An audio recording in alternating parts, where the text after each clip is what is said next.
श्री राम जानकी मंदिर प्रवेशद्वार। ये हाम्रा मास्टर सर साथीहरु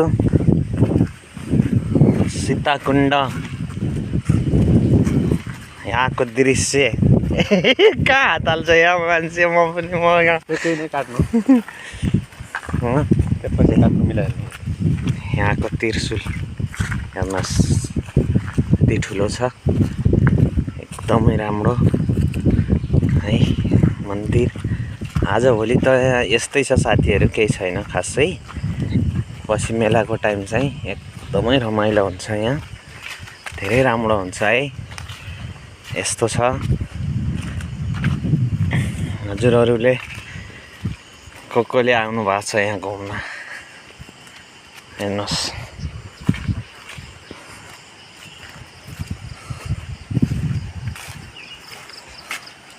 जाने हो यार। आमहरु छन् यहाँ भित्र हैन। यता पुल छ, एकदमै ठुलो चर्च छ। त्यहाँ एउटा मन्दिर त्यता छ अनि एउटा मन्दिर यता छ।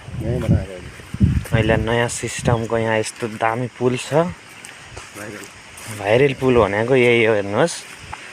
हामीले हाम्रो भिडियो पनि भाइरल गरिदिनु होला भन्न चाहन्छु हैन। अब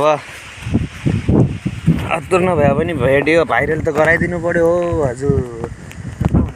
यस्तो कहाँ हुन्छ हो, भाइरल त गराइदिनु पर्यो नि त हो भिडियो हामीहरुको पनि।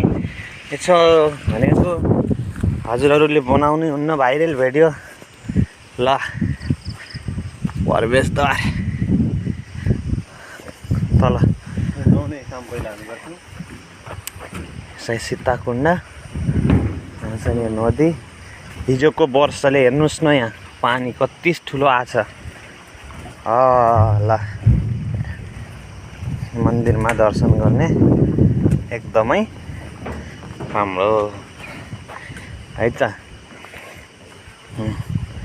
शिव मन्दिर चाहिँ यता छ। यो त्यहाँनिर सीताकुवा भनेको खास मुख्य पर्यटन यहाँ छ। खास सीताकुण्ड भनेको ऊ यहाँ छ हैन। यो अब आज हामी त्यहाँ टच गर्न त मिल्दैन हामीहरुले। ऊ यहाँ यस्तो छ। जय शिव शंकर भोलेनाथ की जय हो। यहाँ अहिले पानी सानी केही छैन।